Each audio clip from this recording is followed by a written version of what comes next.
নবীকে ঠিকই ভালোবাসত, কিন্তু দুর্বয়সের নেতাদের সামনে বদনাম করত।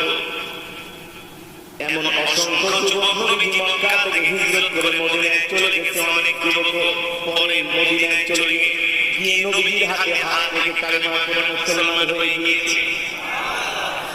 আব্দুল্লাহ তার চাচাকে তিনটা প্রশ্ন করে, চাচা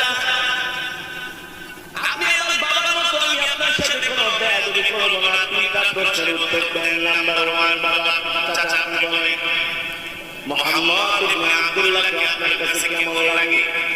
বলে এ বাদিয়া, মুহাম্মদ ইবনে আব্দুল্লাহকে কেমন লাগে এই কথা তুমি আমাকে কেন জিজ্ঞেস করো? মক্কার সব মানুষ তো এক কথায়